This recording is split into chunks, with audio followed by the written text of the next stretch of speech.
तो भारत का जो इतिहास है वो 3 भागों में डिवाइडेड है।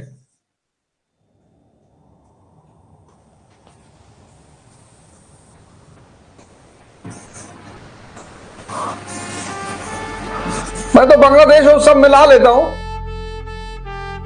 पाकिस्तान में मिला लेता हूं। तो भारत का इतिहास 3 पार्ट में है। 3 ये एक पार्ट है।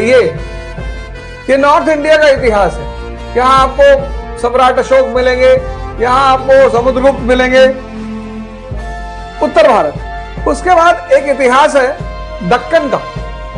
ये एरिया डेक्कन कहलाता है। महाराष्ट्र, तेलंगाना, आंध्रा, और फिर ये है साउथ इंडिया, दक्षिण भारत।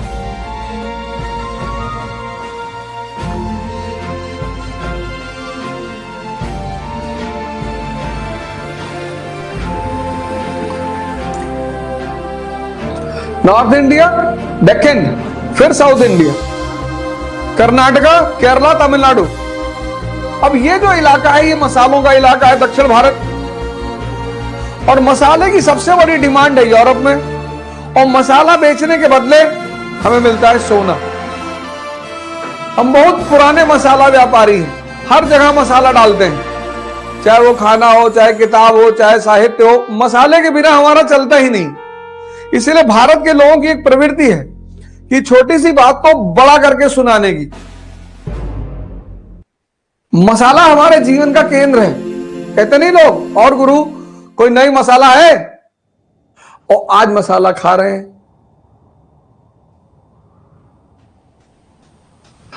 अब ये जो भी दक्कन, उत्तर भारत का शासक दक्षिण भारत आएगा, क्योंकि उसको मसाला के क्षेत्रों पर कब्जा रखना है।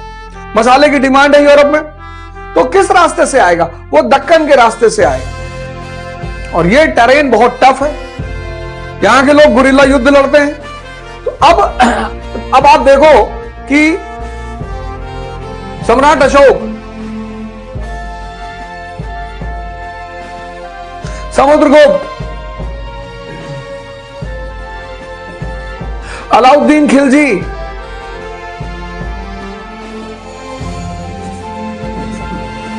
ये सब बड़े व्यवहारिक शासक हैं। इन्होंने दक्कन के राजाओं से दोस्ती कर ली कि भैया हम दक्षिण लूटने जा रहे हैं, और 3/4 हमारा, 1/4 तुम्हारा। लेकिन मोहम्मद बिन तुगलक, औरंगजेब, ये इस बात को नहीं समझ पाए। मेडिवल इंडिया में हम पढ़ेंगे, इन्होंने दक्कन के लोगों से दोस्ती करने के बजाय उनसे झगड़ा किया,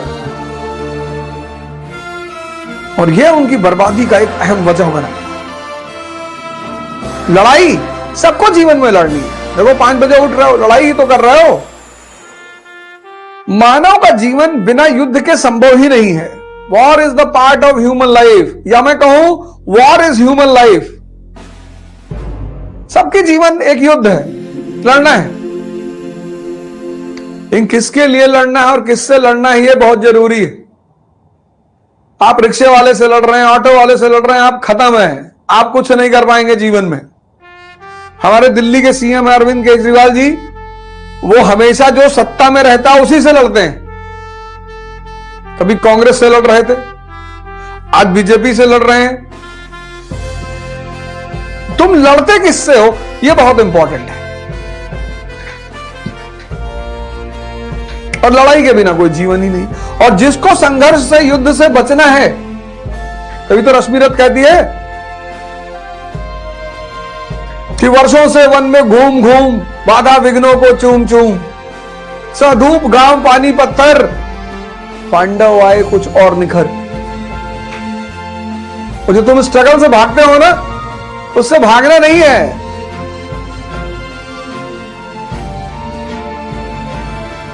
सौभाग्य न सब दिन सोता है, देखें आगे क्या होता है। वर्षों से वन में घूम घूम। तो अब ये जो नीति इन लोगों ने लगाई कि दक्षिण पर प्रभुत्व रखना है, दक्कन में दोस्ती रखनी है, औरंगजेब ने उस नीति को पलट दिया। मुगल साम्राज्य वैसे ही आर्थिक संकट से गुजर रहा था और डेक्कन इसके लिए अल्सर बन गया। तो 1707 में कहानी यही थी कि 1707 में औरंगजेब की मृत्यु हुई, साम्राज्य की एकता और स्थिरता हिल गई। किस वजह से हिली? औरंगजेब की कुछ नीतियों की वजह से। उसमें प्रमुख नीति कौन सी है? दक्कन की नीति। लेकिन एनसीईआरटी यह भी कहती है कि इसके बावजूद मुगल प्रशासन, मुगल एडमिनिस्ट्रेशन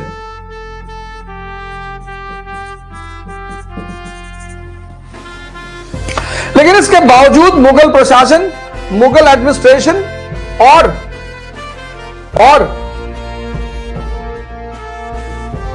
मुगल आर्मी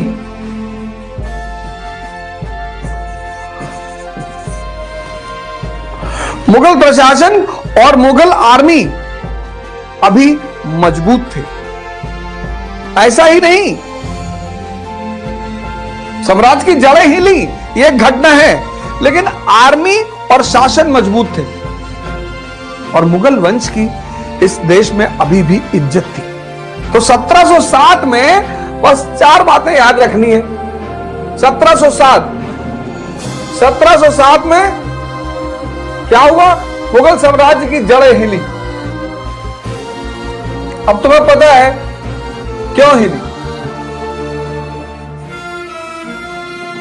दूसरा, मुगल शासन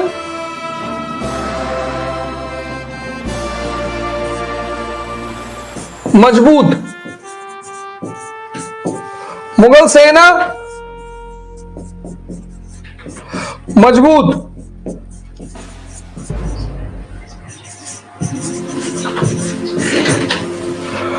मुगल वंश की इज्जत।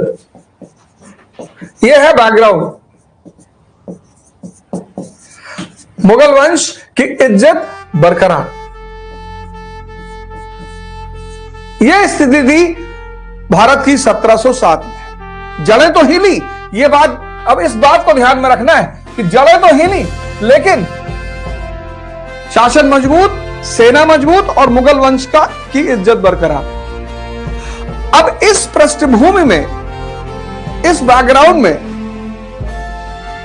बहादुर शाह वन,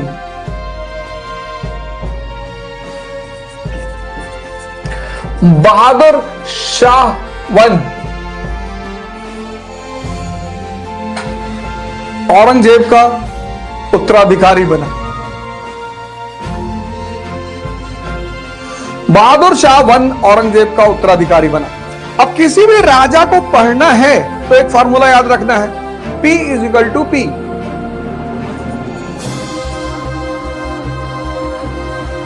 किसी भी राजा को पढ़ना है तो इस फॉर्मूले को याद रखना है। और जिस राजा ने इस फॉर्मूले को उल्लंघन किया वो मारा गया। राजा ही नहीं, व्यक्ति भी। Policy depends upon priority. तुम्हारी जो नीति है, पॉलिसी डिपेंड्स अपॉन प्रायोरिटी।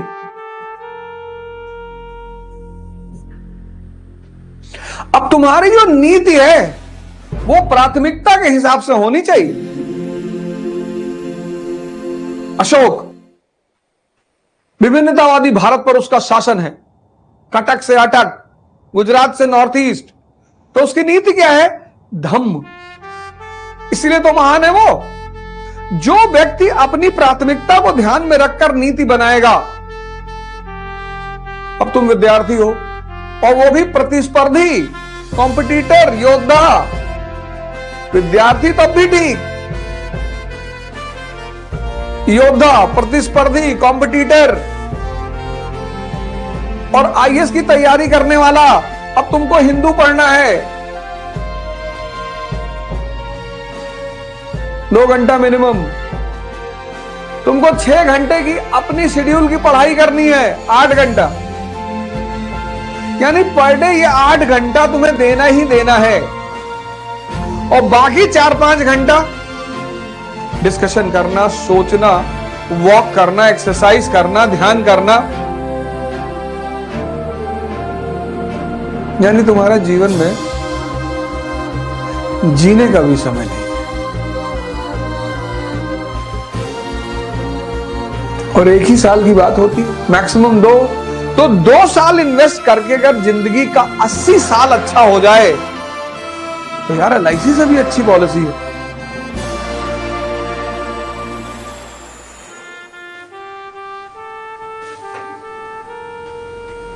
अब इस प्राथमिकता में जब 8 घंटा तुम पढ़ना है, अब तुमने प्रेम कर लिया,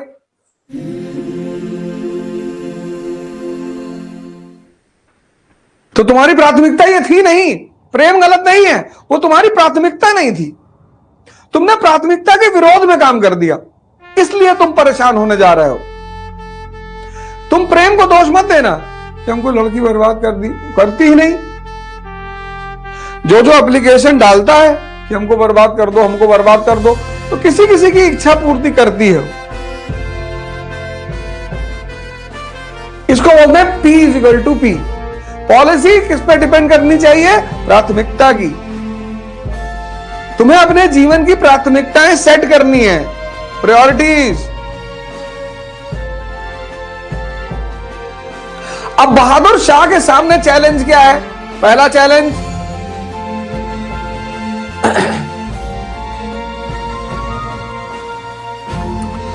रिवोल्ट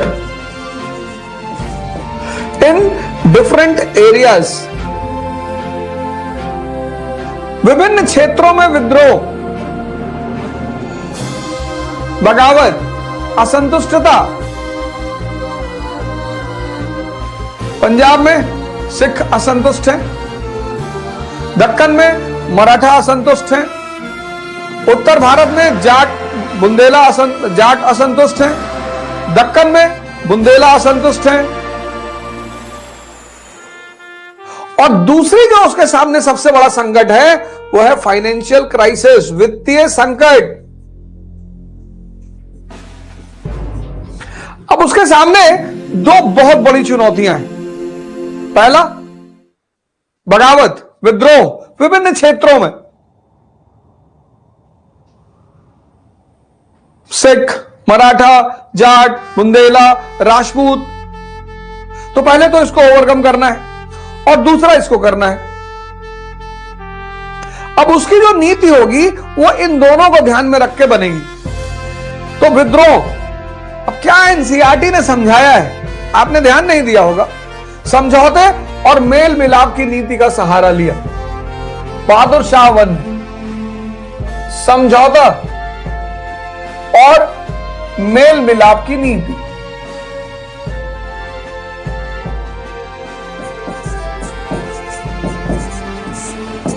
समझौता और मेल मिलाप की नीति का सहारा लिया औरंगजेब ने।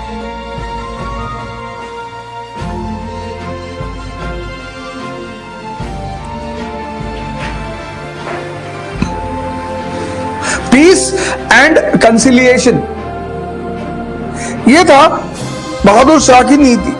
समझौता और मेल मिलाप, पीस एंड कंसिलिएशन। पहले देखते हैं Rajput, that is Hindu sardars and chiefs. इनके प्रति उसने क्या किया? अधिक सहिष्णुता की नीति। शब्द पे ध्यान दीजिए, अधिक सहिष्णुता मतलब पूर्ण सहिष्णुता नहीं, अधिक सहिष्णुता। अधिक सहिष्णुता की नीति।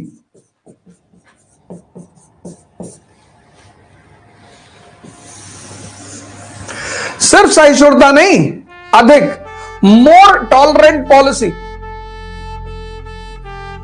अगर आपने ये मोर छोड़ दिया, आप मिस कर गए। More tolerant policy towards Hindu chiefs and rajas. पूर्ण सहिष्णु नहीं हुआ। अब इसको डिफाइन करें कैसे? पूर्ण सहिष्णु कैसे नहीं हुआ? अब जयसिंह है,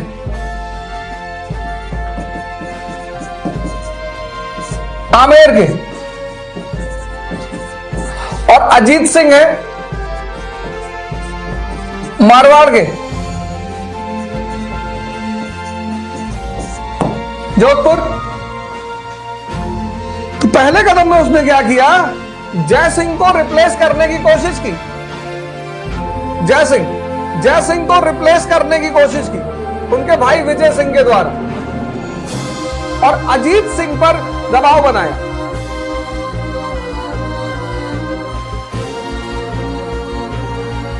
जय सिंह को इसने रिप्लेस करने की कोशिश की उनके भाई विजय सिंह के द्वारा,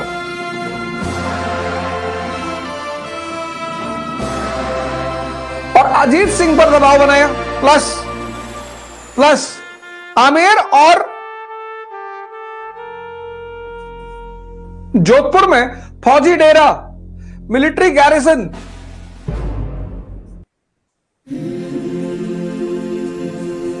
फौजी डेरा डाल दिया।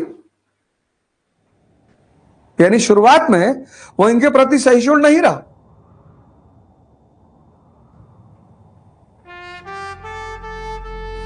वर्ड पे बड़ा ध्यान रखना है। ये देखो, अधिक सहिष्णु की नीति, अधिक सहिष्णुता की नीति, मोर टॉलरेंट पॉलिसी।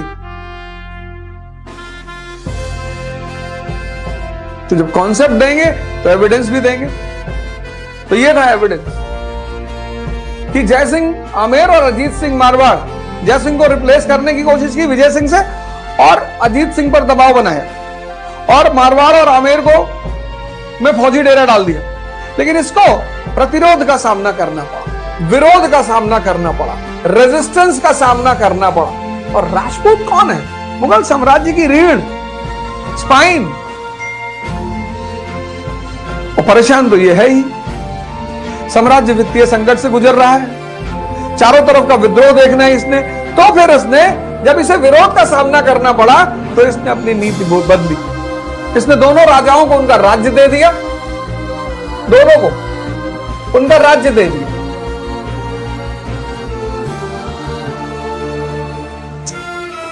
लेकिन फिर भी राज्य तो दे दिया दोनों को उनका राज्य वापस कर दिया। लेकिन उनकी जो मांग थी मनसब की, उच्च मनसब, ये नहीं दिया। और सूबेदारी मालवा और गुजरात की, ये भी नहीं दिया। यानी कुल मिलाकर जो उसने राजपूतों के प्रति नीति अपनाई, वो पूर्ण संतुष्टता की नीति नहीं दी। इंडिया +917251988905।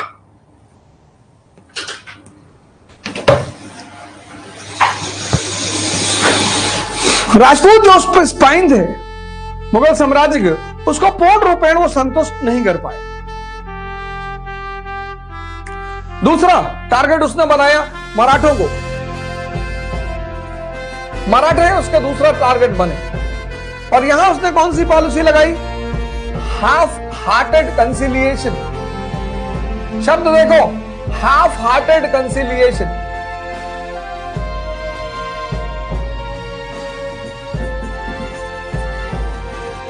यानी ऊपरी तौर पर मेल मिलाप की नीति, ऊपरी तौर पर मेल मिलाप की नीति।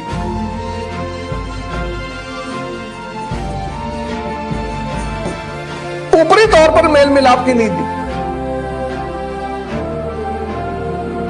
मराठों के प्रति, हाफ हार्टेड कंसिलिएशन, ऊपरी तौर दिखाने के लिए। अब पहला काम क्या किया? शाहू को छोड़ दिया, रिलीज शाहू को रिहा कर दिया।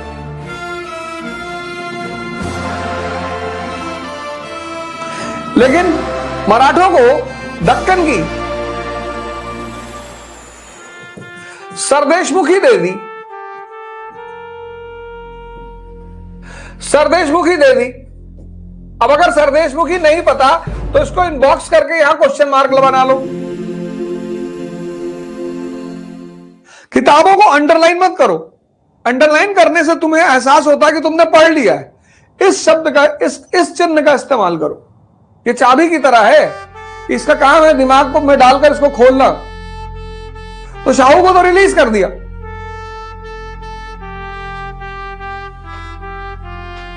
लेकिन मराठों को दक्कन की सरदेशमुखी, और मराठों को दक्कन की सरदेशमुखी दे दी, चौथ नहीं दी, चौथ नहीं दी। ये मामला फंसा दिया। एक तरफ तो चौथ नहीं दी, दूसरी तरफ शाहू को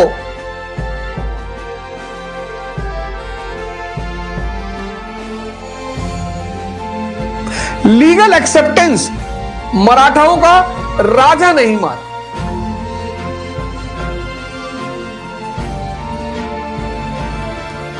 हाफ हार्टेड, ऊपरी तौर से मेल मिलाप की नहीं, दिखाने के लिए तो शाहू को छोड़ दिया कि भाई ठीक है शाहू जा रहे हैं, फिर और उन्हें दक्कन की सरदेशमुखी दे दी, चौथ नहीं दी। शाहू को मराठों का राजा नहीं माना। अब इससे क्या हुआ, जब उसने शाहू को मराठों का राजा नहीं माना, तो इससे मराठों के बीच क्या हो गया, गृह युद्ध, सिविल वॉर। यानी औरंगजेब के समय जो अस्थिरता दक्कन में थी वो मौजूद रही। हिंदू सरदारों के प्रति पूर्ण संतुष्टता की नीति नहीं, मराठों के प्रति हाफ हार्टेड, ऊपरी तौर से। फिर सिखों के प्रति पीस, शांति की पॉलिसी, किसके साथ, गुरु गोविंद सिंह के साथ। गुरु गोविंद सिंह के साथ शांति समझौता किया, उनको मनसब भी दिए।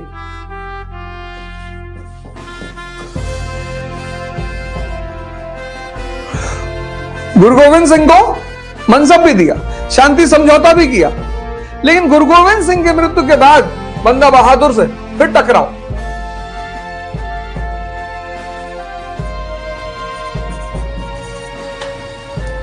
बंदा बहादुर से फिर टकराव, और सतलज से यमुना तक का इलाका बंदा बहादुर के नेतृत्व ने सिखों के प्रभाव में, लोहगढ़ का किला जो गुरु गोविंद सिंह ने बनाया था अंबाला के पास, उस पर कब्जा।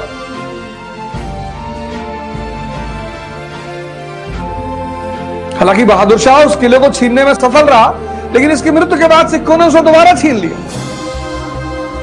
यहां भी पूरी तरह समझौता नहीं हो पाया सिखों के साथ। अब कौन बचा, छत्रसाल। छत्रसाल से शांति समझौता,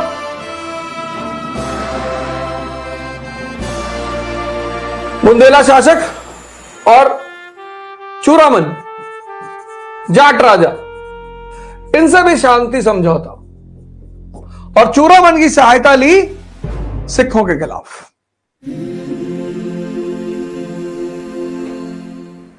तो पहली जो चुनौती उसके सामने थी, कौन सी, विद्रोह, उसको पूर्ण रूपेण वो सॉल्व नहीं कर पाया।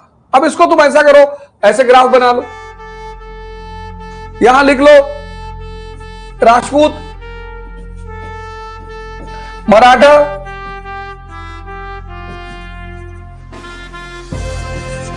सिख, जाट और बुंदेला।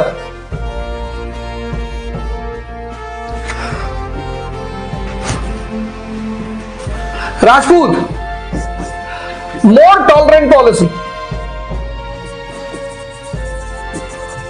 मोर टॉलरेंट पॉलिसी, अधिक सहिष्णुता की नीति, लेकिन तनाव बरकरार, स्टार का मतलब तनाव बरकरार।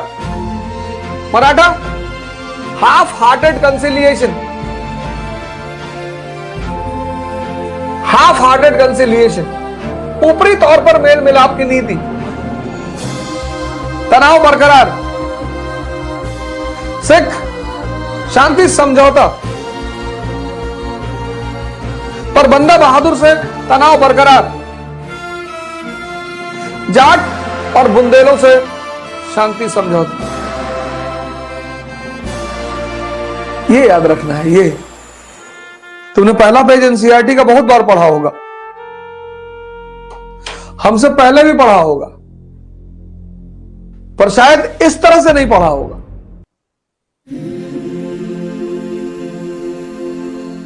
ये पिक्चर यहां बननी चाहिए।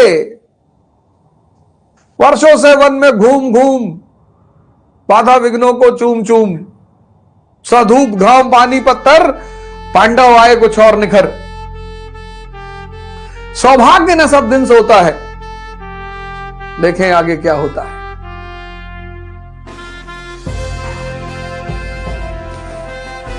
ये ग्राफ याद रखना है, इसको यहां सेव करना है, इसको नोट्स कहते हैं। वो जो गिना जाता है वही नोट नहीं है। तुम में से बहुत सारे लोग किताब को फिर से लिख देते हो, वो नोट्स नहीं है। अब देखो, आंख बंद करो, और अध्ययन के साथ जो सबसे बड़ी चीज जुड़ी हुई है वो है मनन।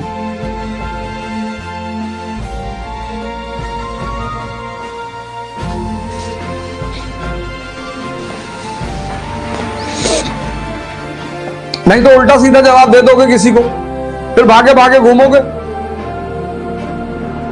एक औरत ने अपनी आदमी से कहा,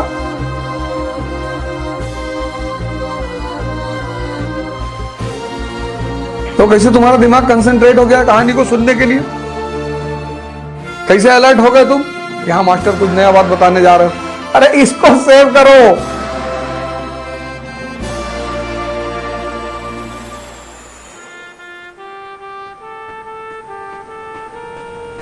कुछ लोग तो बहुत बेचैन हो गए, पर्दे पे बैठ गए कि लड़की वड़की की बात नहीं कर रहे हो। आज करेंगे ना, अभी करेंगे।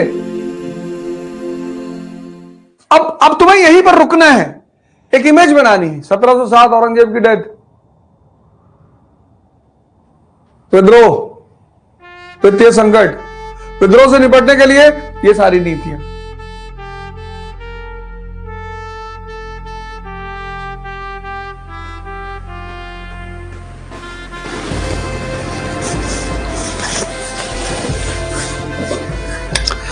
पढ़ना एक आर्ट है। अब यहीं से वो प्री का क्वेश्चन बना देता, तुम कर ही नहीं पाते, तुमको पता ही नहीं था। ईमानदारी से अपने दिल पे हाथ रख के पूछना, पहला पेज कितने लोग पढ़े थे, ये सब पता था? कितनी बार एनसीईआरटी पढ़े तुम? और अभी एनसीईआरटी खत्म होने दो, एक झटके में तुम्हारा परीक्षा निकलेगा।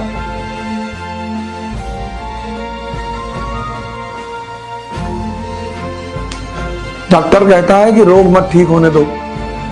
मरीज मरीज नहीं है, क्लाइंट है। जब से लोगों ने सुना है कि मैं ये कर रहा हूं, पहले तो उन्हें आशा नहीं थी कि मैं करूंगा 501 रुपए में।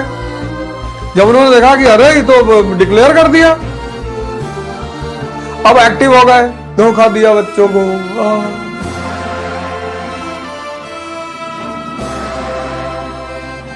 धोखा तो एक ही आदमी ने दिया था, भगवान कृष्ण ने दुर्योधन को, बाकी तो दुनियादारी है।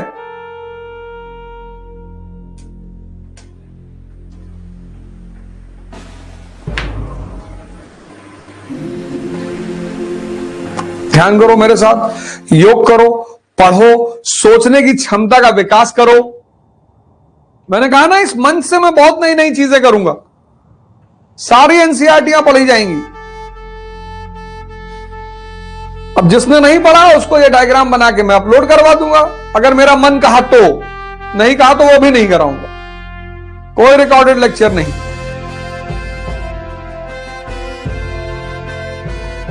मैं आपके साथ उठ रहा हूं ना 4 बजे, मैं भी तो अपना टाइम आपको दे रहा हूं, आप उसका इस्तेमाल करो। तो ये तो उसका पहला कदम था विद्रोह से निपटने के लिए, जो पूर्ण रूपेण फलदायी नहीं रहा, पूरी तरह से